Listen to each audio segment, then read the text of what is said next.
Amados irmãos e irmãs, paz e bem, finalmente é chegado o dia de Pentecostes, o dia em que a igreja recebe o Espírito Santo como dom do alto, como fruto da Páscoa, como dom da Páscoa, Espírito da verdade, Espírito da sabedoria, Espírito que anima o coração, Espírito da esperança, da alegria, do bem-querer, do perdão. E hoje o Evangelho é João capítulo 20, versículos de 19 a 23. Ao anoitecer daquele dia, o primeiro da semana, estando fechadas por medo dos judeus as portas do lugar onde os discípulos se encontravam, Jesus entrou e, pondo-se no meio deles, disse: "A paz esteja convosco." Depois dessas palavras, mostrou-lhes as mãos e o lado. Então os discípulos se alegraram por verem o Senhor. Novamente Jesus disse: "A paz esteja convosco. Como o Pai me enviou, também eu vos envio." E depois de ter dito isso, soprou sobre eles e disse: "Recebei o Espírito Santo. A quem perdoados os pecados, eles lhes serão perdoados. A quem não os perdoardes, eles lhes serão retidos." Palavra da salvação. Glória a vós, Senhor. Amados irmãos e irmãs, eu pensei em alguns pontos para refletir nesse domingo de Pentecostes, a partir do Evangelho, que foi agora proclamado. Ao anoitecer daquele dia. O anoitecer revela, na linguagem bíblica, a dificuldade de enxergar alguma coisa, mas também um ambiente de tristeza, não é? Pedro Crisólogo diz o seguinte: noite, em efeito, é o momento em que os discípulos estão com as mentes fechadas e também os corações.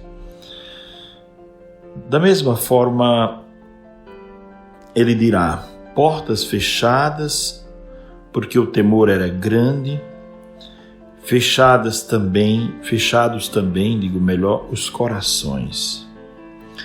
Ele entrou pelas portas fechadas com o mesmo corpo com o qual entrou através da porta fechada no seio da Virgem Maria, diz Gregório Magno, pensamento muito oportuno para o encerramento do mês de maio. Então, ao anoitecer daquele dia, que era o primeiro da semana, o primeiro da semana não era outro dia, porque no sábado, na cultura dos judeus, o sábado era o dia sagrado e não o domingo, né? Então, o domingo era o primeiro dia de trabalho normal. Os cristãos vieram conquistar a liberdade de ter um dia de culto, de oração, depois da conversão de Constantino, né? Com Teodósio, quando houve a oficialização do cristianismo, não é?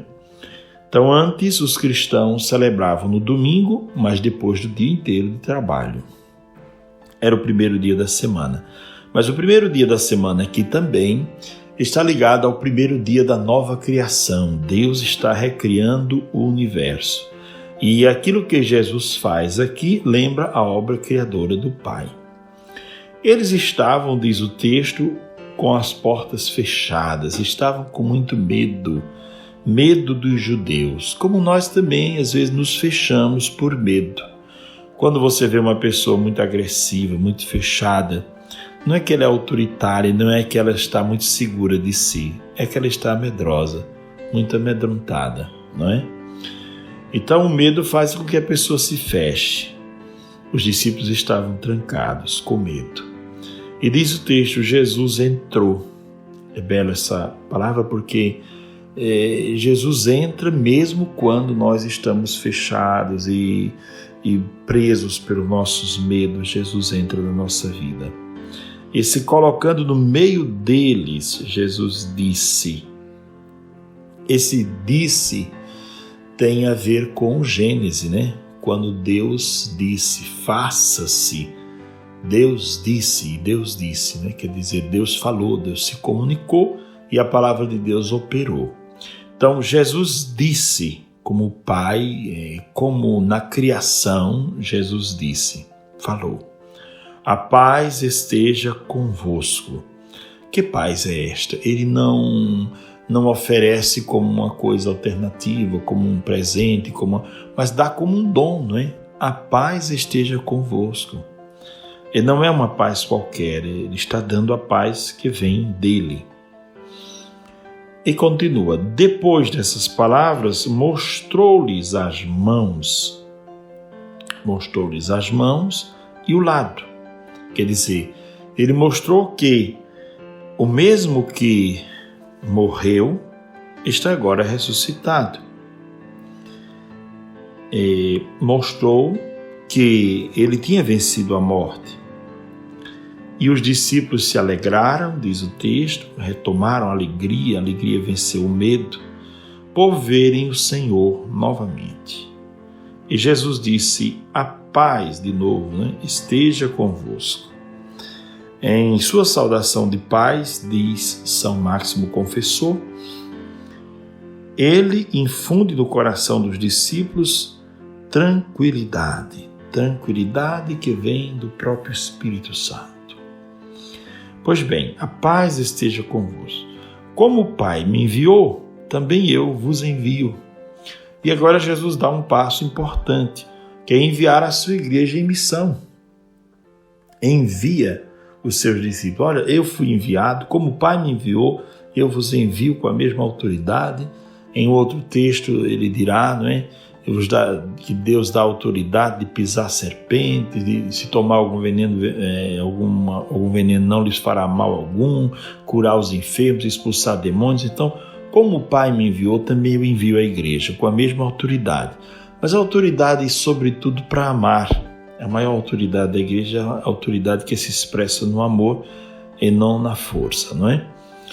Depois, ele soprou sobre eles, assim como na criação, o Pai soprou as narinas de Adão e começou ali a criação. Agora Jesus começa uma nova criação e sopra sobre os discípulos, que são partícipes desse novo povo, que está começando.